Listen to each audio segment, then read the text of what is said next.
Hello, fellow brothers and sisters. This is Sabata with the Equatorial Advocacy Foundation. Hey, Equatorians, today I am coming out here to make a case for what I would term to be exit. Equatoria should exit. From where? Let me explain to you step by step. Basically, Equatoria should exit from the current union that we have right now in South Sudan. That is the union of what is called the Equatorial people, the people from the former province of Bahar al-Ghazal, the people from the former province of Upper Nile. Why? Because you barely know each other, you don't share any culture at all, and the current regime that you have right now is not even helping you melt together in order then to build that one nation that you guys had thrived for. And as you stay in that union, you are the ones losing, because you're losing your lands, your existence is now under threat, so you're basically undergoing what is called existential threat. How did the whole thing come about?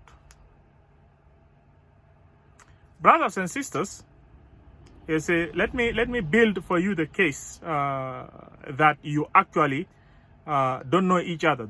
Actually, the first time you guys are now coming together from the standpoint of what is called the civil societies, that is, communities now coming together, is barely after we have just received our referendum in 2011. You see. And let me prove this to you. You see, following the Berlin Conference of 1885, when the British basically assumed responsibility of the entire area of the Sudan and then the territory of those tribes that come or that fall in the southern part of what is called Sudan, and also Uganda, Kenya, and also some parts in South Africa. When the British assumed the responsibilities of those territories, what the British did around 1894 was that they sold you, the Equatorians, that territory of the equatorial area was sold actually to Leopold, who was basically a person running what is called a monarch, an absolute monarch in the Congo Free State area. All right. And when that deal happened, that was the Congo Free State Treaty of 1894. When it happened, you guys did not know each other with the people who are coming from the territories of the former province of Upper Nile and the former province of Bahar al-Ghazal. You guys did not interact. You guys did not know each other, all right? Even you, the tribes of Equatoria, barely interacted with each other. You guys were a bunch of, some had kingdoms, some were just a bunch of group of people who are led by, tribes, basically led by local leaders who were just surviving. But then, British has already assumed protectorate over you guys, without even you guys knowing, all right? So basically, when that deal was reached, you guys did not know each other. So basically, you, the Equatorians, you are administratively administered under the Belgians. And I don't know if you people who know history in the Equatoria, the Belgians, the first time they came in was in 1896. So that was just 2 years after they reached the deal. They came in 1896, they went to Rajaf, they expelled some Ansars from there, because at that time, Sudan was basically occupied by the Mahdist, and the Mahdist regime was there running. But even though the Mahdist regime was running over there in Sudan, basically British assumed the entire area to belong to him. Imagine. And they're over there sitting in Cairo, basically, because they are also protectorates of the Egyptians, and were basically hired at the top offices.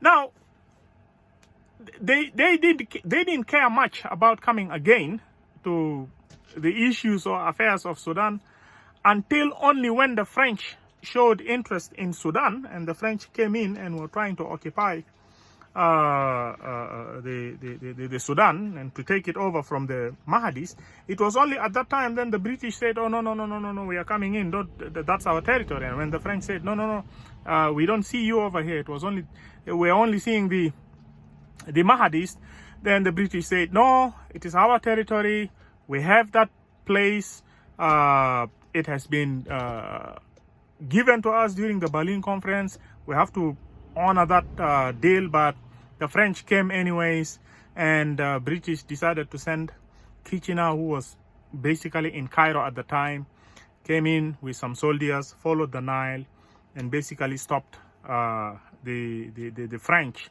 from coming to occupy Sudan.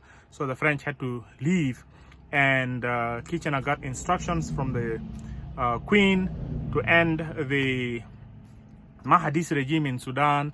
So Kitchener carried off the operations, and around 1899 the Mahadis regime was ended in Sudan, and the British decided to form what's called a condominium agreement.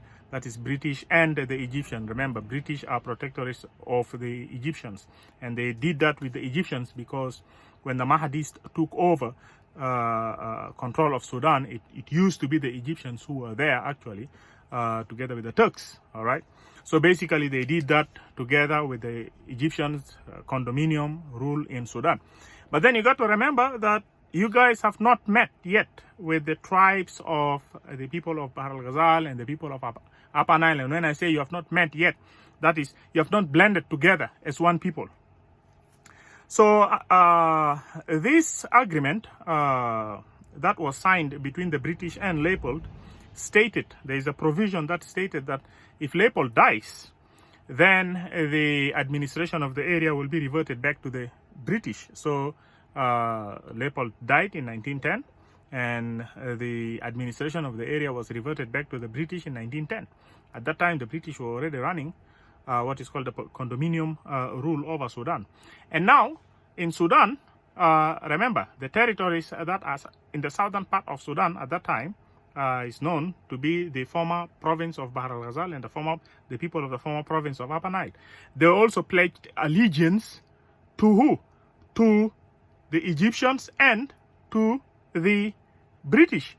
So now that the two are having administration over Sudan, so basically right now, the two are basically there administered under Sudan. All right, so you have the people of Upper Nile, the people of Bahr al-Ghazal. They actually started paying allegiance even to the Mahadis, but now the Mahadis are not there. So the power that comes in, they end up paying allegiance to the power that came in. So it was now the Sudanese people. So they were administered under the Sudanese people. And in 1910, when the British took over the administration of the people of Equatoria, so they actually hired Arthur Weatherhead, a governor, to that place, and that place was actually administered separately, and it used to be called Mangala, and the capital was placed in Mangala. So you can imagine that the people of Equatoria and the people of the former province of Bahr al-Ghazal and the former province of Upper Nile were not together yet. Okay, they were not together, and now we are talking about times of 1910 going to 1913. Then in 1913, the British came up with a program putting together what was called what you will refer to as Equatorial Defense Force right now, which actually was the Equatorial Corps. But then there is a person who was from Lugbara at the time, who was given the title of Agofe, that's I think Lugbara language, who rebelled against the British at the time. And in 1919 he was given an agreement and was promised that the territory of Equatoria will get its independence in 1960, and then he was given an office in the governor's office, and that was the governor was Arthur Weatherhead. So around that times of 1919, the British then decided to chip off some of the tribes of the Equatoria to the northern part of Uganda, to Congo, you know, because they also controlled the northern part of Uganda. But then to Congo, it was a deal. I don't know the terms of that deal, but the border was also opened up, all right, from Congo, and then he did chip some of the tribes of the equatorial people into Congo. So that's why until today we are having tribes at the border there. Some are in northern part of Uganda, some are actually in the territory of Congo. So this is a way to reduce the number of people in the equatorial area, so that the British want to kind of limit chances of another rebellion similar to the Lugwara, you see. And eventually the Lugwara were even cut towards Uganda. Right now they're in the northern part of Uganda. Right now you find the Lugwara around the territory of Arua and yes, those areas. So basically, so up to that point, we are getting to 1990s. You Equatorians and the people of Upper Nile and the people of Bahr el-Ghazal have not yet come together, have not yet melted, all right? Culturally, you are still distinct. Now, around 1920s, what the British did was, the British thought of giving Sudan independence, but this is what they did. So what they did was, they basically did close, well, they restricted border between the north and the territories of the former province of Bahr el-Ghazal and the former province of Upper Nile, okay? So that the people cannot come in. If they are coming in, they have to show some requirements, okay? It's called strict ordinance or permit. You have to show some permit to get in. And then they opened the southern part of these areas into the equatorial area, you know, kind of blending administratively these people, now making the people of Bahr el-Ghazal area, former Upper Nile province area, and the territory of the equatorial area kind of become one, merger, and then restricting the border from above between the people of North Sudan and the people of Bahr el-Ghazal and Upper Nile. And that's basically how they formed what's called the Southern Constituent, okay? And then they opened schools, and now you can see people who are basically holding low office vacancies, like the clerks, the marasola, and all that, were able to also attend courses here and there, and some of them will be brought from the Upper Nile to the equatorial area, some of them will be brought from the Bahr el-Ghazal to the equatorial area. You see, now there is this interaction, but not really much, not in the civil society level where the communities come together. No, not at all. Only amongst those who are working, okay? So up until 1920s, even when the Southern Constituent was getting formed, the three, and when I'm talking about the three, I'm talking about the three former provinces, Equatoria, Bahr el-Ghazal, and Upper Nile, do not know each other yet that much, all right? So until, of course, 1947, the Juba Conference was established, and now the Southern Constituent had to go and for a referendum to decide whether they want to be with the North.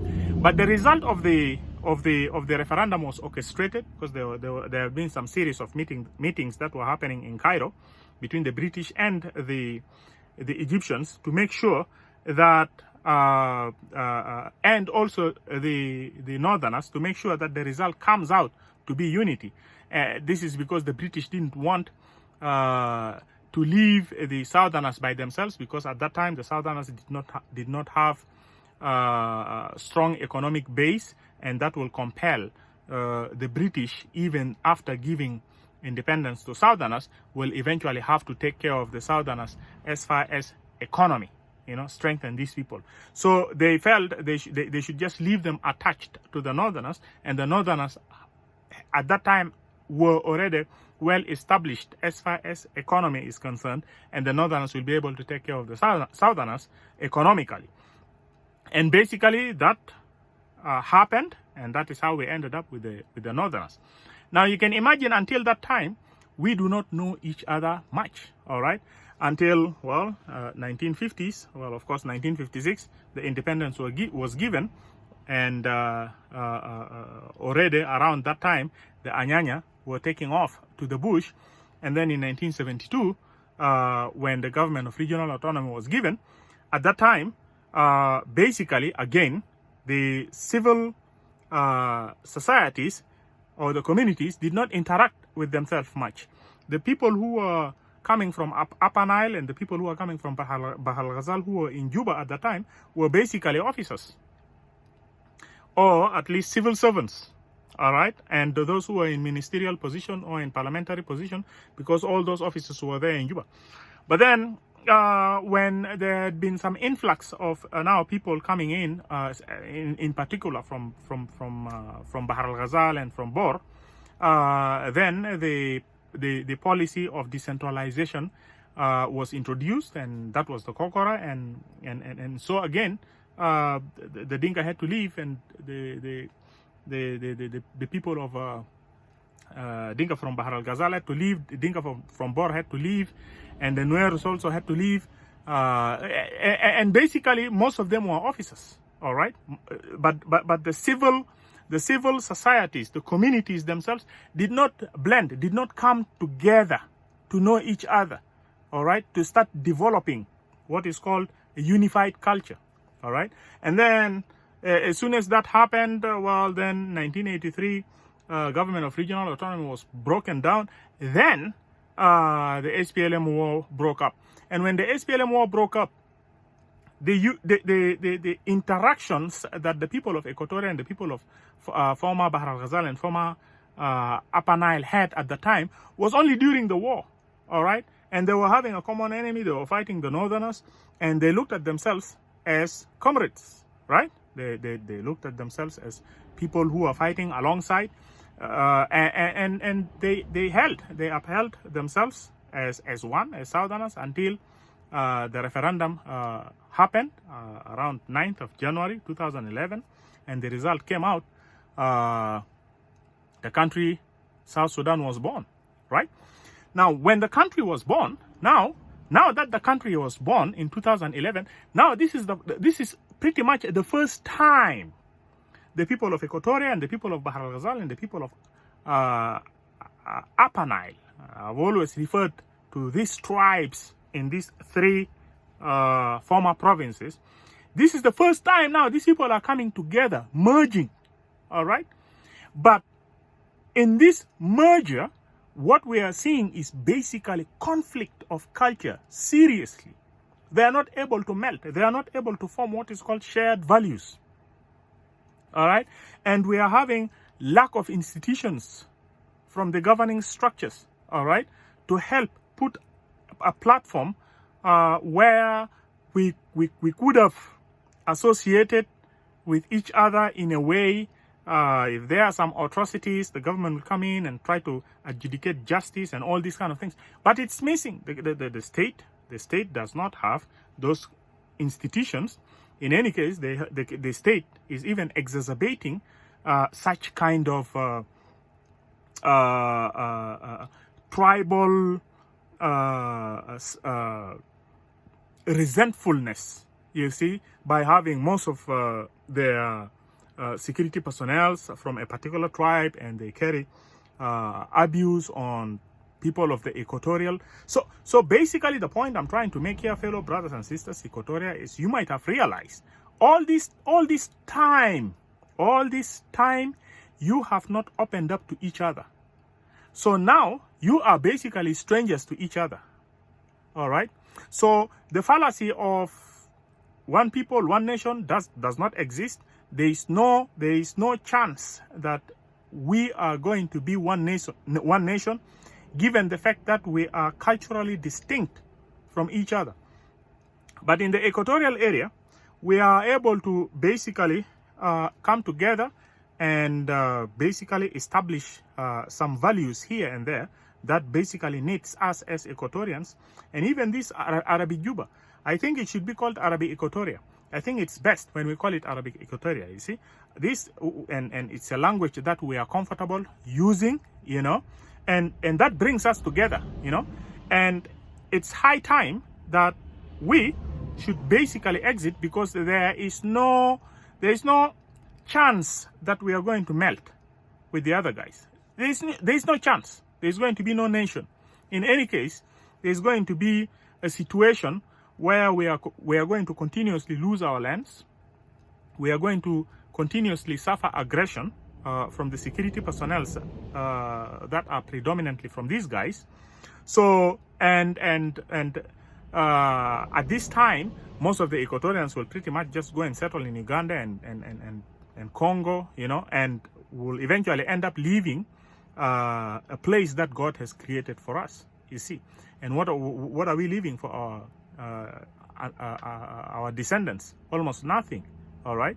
And they might end up fighting a tough war like how the Jews had to fight to get some of their places back from the Palestinians, you see.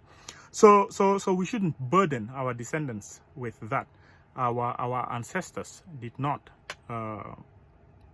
at least our ancestors left for us Equatoria as a whole, you see. So it's high time to start thinking of an exit.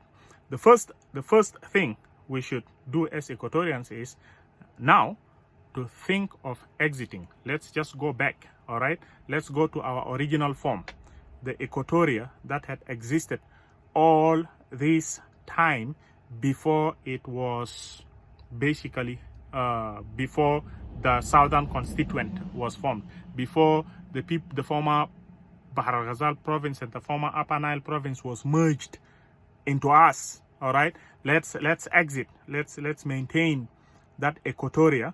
All right, because once we do that, we're already getting along. We understand each other, so that the resources that we have right now, we'll spend it for education. We'll spend it for building infrastructure. We'll spend it for some things that will help us improve our conditions of life. But if we continue to live in this condition where we are at right now, we are the ones who are going to lose. All right. So now, step number one, let's start thinking of exiting. All right. Once we are all comfortable with this step of exiting, the next thing we are going to start thinking is how to do that, when to do that.